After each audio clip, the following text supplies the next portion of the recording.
নতুন গল্প শুনছি যে এবার বলে ভোট গণনা করতে অনেক বেশি সময় লাগবে। প্রিয় ভাই বোনেরা, এই দেশের মানুষ হয়তো গত এক যুগ ভোট দিতে পারেনি, কিন্তু ভোট দেওয়ার যে অভিজ্ঞতা তাদের নাই তা না। 91 সালে ভোট দিয়েছে, 96 সালে ভোট দিয়েছে, 2001 সালে ভোট দিয়েছে। ভোট গণনা করতে কেমন সময় লাগে বাংলাদেশের মানুষের সেই ধারণা আছে। কাজেই যদি কেউ ভোট গণনা করতে দেরি হবে এই উসিলা দিয়ে যদি কেউ কোন সুযোগ নিতে চায়, প্রিয় ভাই বোনেরা, আপনাদেরকে তা প্রতিরোধ করতে হবে। পারবেন ইনশাআল্লাহ।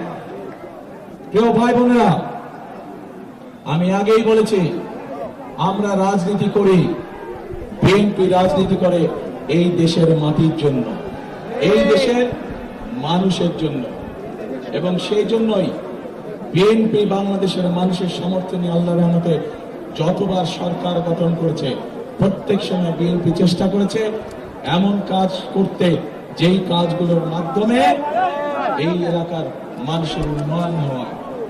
আপনাদের নিশ্চয়ই মনে আছে একটি খাল প্রকল্পের কথা, উলসি খাল, মনে আছে? চিনেন? শহীদ রাষ্ট্রপতি জিয়াউর রহমানের সেই গেঞ্জি পরা ছবি নিশ্চয়ই এখন অনেকের চোখের সামনে বসে। সেদিন উলসি খাল প্রকল্পের মাধ্যমে, উলসি খাল খনন করার মাধ্যমে শুধু উলসি খাল নয়, বাংলাদেশের শহীদ রাষ্ট্রপতি জিয়াউর রহমান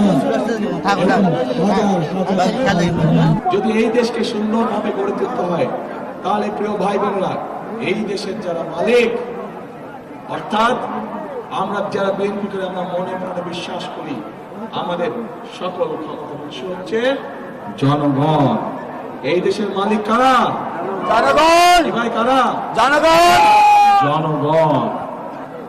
কাজেই মালিক যেহেতু জনগণ, কাজেই জনগণের যদি সমর্থন আমাদের পাশে থাকে, জনগণের যদি সমর্থন আমাদের সাথে থাকে, তাহলে আমরা আমাদের কাঙ্ক্ষিত বাংলাদেশ গড়ে তুলতে সক্ষম হব ইনশাআল্লাহ। যে বাংলাদেশকে যদি সামনের দিকে বাড়াতে হয়, বাংলাদেশকে যদি সামনের দিকে নিয়ে যেতে হয়, তাহলে সমগ্র জনগোষ্ঠীর এই যে অর্ধেক নারী সমাজ, তাদেরকে কখনো পেছনে রেখে সামনে আগানো সম্ভব না।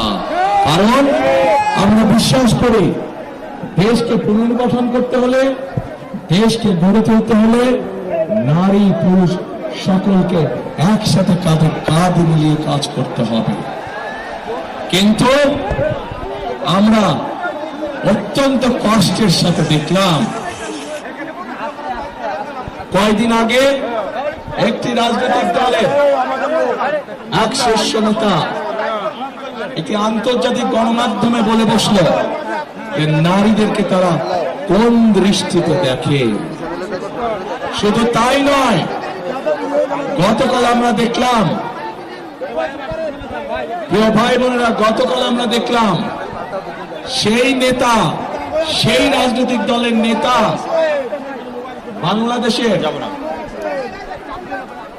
যে নারীরা, যে মায়েরা কর্মজীবী, সংসার চালানোর জন্য, সংসারকে ধরে রাখার জন্য, সংসারকে সুখে শান্তিতে রাখার জন্য যে লক্ষ কোটি মা বোনেরা বিভিন্ন জায়গায় কর্মসংস্থান নিযুক্ত আছে, কর্মজীবী মায়েরা বোনেরা, তাদেরকে কি ভাষা ব্যবহার করে কথা বলেছে আমরা গতকাল দেখেছি। এই রাজনৈতিক দলটির এই নেতাটি বাংলাদেশের প্রত্যেকটি কর্মজীবী নারী, কর্মজীবী মা, কর্মজীবী মেয়ে সম্পর্কে অত্যন্ত আপত্তিকর একটি কথা বলেছে। প্রিয় ভাই বোনেরা, যারা নিজেদের দেশের মানুষকে এইভাবে আপত্তিকর বিশ্লেষণ করে, তাদের কাছ থেকে কি বাংলাদেশের জনগণ ভালো কিছু আশা করতে পারে? তাদের কাছ থেকে ভালো কিছু আশা করা সম্ভব। শুধু তাই নয়, প্রিয় ভাই বোনেরা, এই আপত্তিকর কথা বলার পরে যখন তারা দেখলো বাংলাদেশের সকল মানুষ তীব্র প্রতিক্রিয়া প্রদর্শন করেছে, তখন তারা বলল যে তাদের অ্যাকাউন্ট বলে হ্যাক হয়ে গিয়েছিল।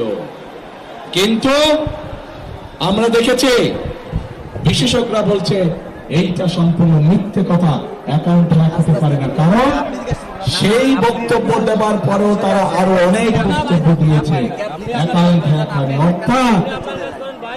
অর্থাৎ কি দাঁড়ালো যে তারা সমগ্র জাতির সামনে জ্যান্ত ভাবে নিজেদেরকে রক্ষা করার জন্য মিথ্যে কথা বলছে। যারা জনগণের সামনে প্রকাশ্যে মিথ্যে কথা বলতে পারে তারা আজ যাই হোক জনগণের বন্ধু হতে পারে না। এরা এখন ষড়যন্ত্র শুরু করেছে কিভাবে নির্বাচনকে বাধাগ্রস্ত করা যায়। এরা এখন তাদের লোকজনকে মা বোনদের কাছে পাঠাচ্ছে এনআইডি নাম্বার নেওয়ার জন্য, বিকাশ নাম্বার নেওয়ার জন্য। এই খবর আছে আপনাদের কাছে? কাজেই তারা বলে সৎ লোকের শাসন কায়েম করবে। আরে ভাই, আপনাদের এই প্রস্তাবটাই তো সবচেয়ে বড় অসৎ প্রস্তাব। আপনারা অসৎ প্রস্তাব দিয়ে কাজ শুরু করে কিভাবে আপনারা মনে করেন যে আপনারা সৎ লোকের শাসন কায়েম করবেন? আপনারা সমগ্র জাতির সামনে মিথ্যে কথা বলেন যে আপনাদের অ্যাকাউন্ট হ্যাক হয়ে গিয়েছিল। বিশেষজ্ঞরা প্রমাণ করেছে আপনাদের অ্যাকাউন্ট কোনো হ্যাক কিচ্ছু হয় নাই। বাঁচার জন্য এখন আপনারা মিথ্যে কথা বলছেন। যারা নির্বাচনের আগে জনগণের সাথে মিথ্যে কথা বলতে পারে তারা নির্বাচনের পরে কি পরিমাণ মিথ্যে কথা বলতে পারে এটি আমাদের সহজেই বোধগম্য। প্রিয় ভাই বোনেরা, আজকে নির্বাচনকে বিতর্কিত করার জন্য, বাধাগ্রস্ত করার জন্য এরা উঠে পড়ে লেগেছে। সেই জন্য আজকে এখানে লাখো জনতার উপস্থিতিতে আপনাদেরকে এবং আপনাদের মাধ্যমে সকল মা বোন এবং সকল ভাই বোনদেরকে এবং আপনাদের মাধ্যমে আপনাদের এলাকার সকল মানুষের কাছে আমি একটি আহ্বান জানাতে চাই, আপনাদেরকে অত্যন্ত সতর্ক এবং সজাগ থাকতে হবে যাতে কেউ ষড়যন্ত্র করে আপনার সেই ভোটের অধিকারকে কেড়ে নিতে না পারে। আমার প্রিয় ভাই বোনেরা, নতুন গল্প শুনছি ইদানিং